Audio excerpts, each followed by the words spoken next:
Sir, our constitution has also emphasized this composite character of our culture.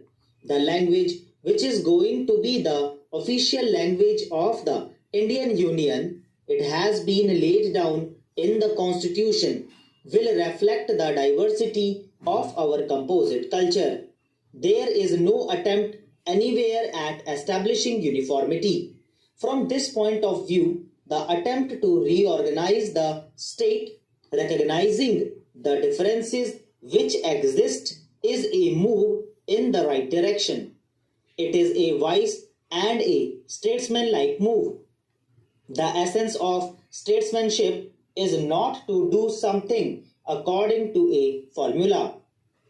Something may be ideal on paper, but when we face certain facts, the essence of statesmanship is to face those facts and to recognize the differences or the diversities or the difficulties which exist, and then to find a solution in which these difficulties, these diversities, and these differences may be reconciled.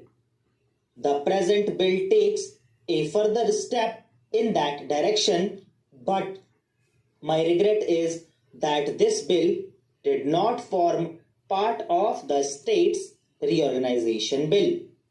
If the proposals contained in this bill had been presented as a part of the general proposals in the state's reorganization bill, perhaps this extra attention which has been paid to the particular problems discussed in this bill would not have been given.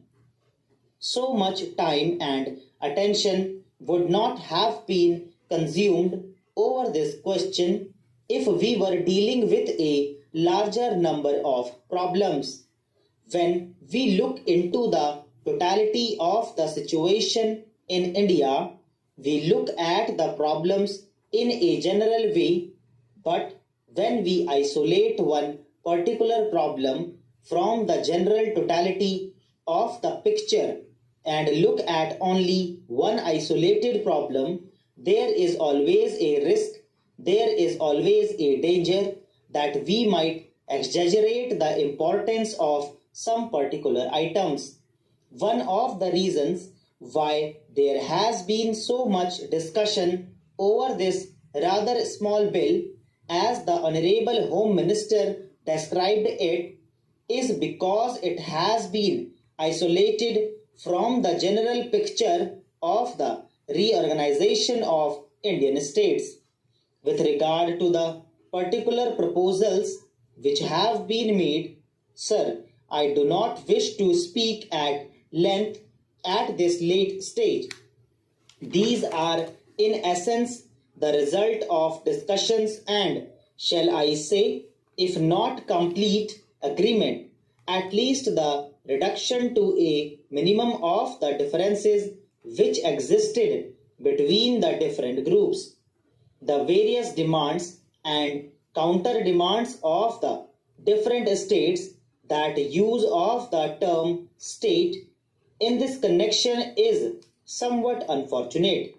If we had talked of provinces instead of states, there would have been less of feeling on this issue. But be that as it may, these demands of the different states have been before the country for a number of years. After a great deal of discussion over this particular bill, we have come to what may be regarded as more or less agreed settlements. The Bengal government had made certain demands, the Bihar government had made certain demands. Perhaps in a case like this, it would have been better if these demands had not been made publicly in that particular manner. It might have been better if the governments had discussed it among themselves, but whatever that be, the States Reorganization Commission took into consideration all the recommendations, all the demands, all the claims and counterclaims of the different states, and they made certain recommendations with regard to the transfer of certain territories from Bihar to Bengal in the northern region and certain territories from West Bengal to Bihar. So far as the territories in the north are concerned, unfortunately, as the Honorable Home Minister stated today also, there was a defect in the proposal of the States Reorganization Commission, but my honorable friend Pandit Kunzru, who is absent today, made it very clear in his speech before the House that that mistake had arisen because the Commission had been given certain defective maps. The idea of the Commission throughout was to suggest the redistribution of the territories in the northern region in such a way that West Bengal may become one compact state. They had made the particular recommendation which they made partly because one of the rivers in that region is continually shifting its channel, and partly because defective maps had been used.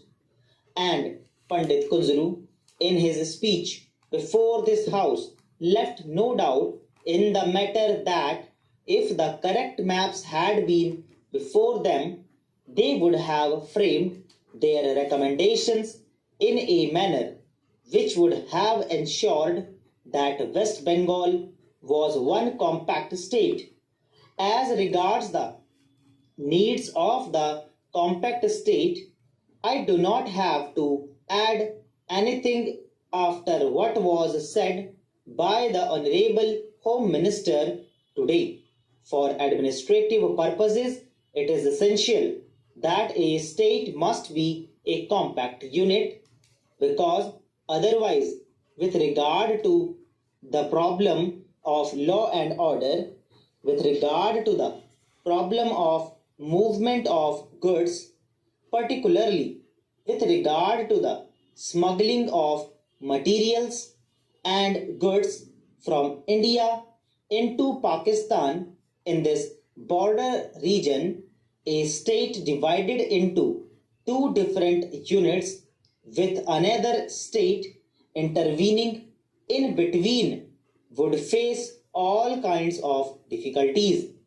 Now, sir, my honorable friend who spoke last also agreed that there should be a compact state of West Bengal, but he asked why should the boundary of this compact state be 200 yards to the west of the national highway.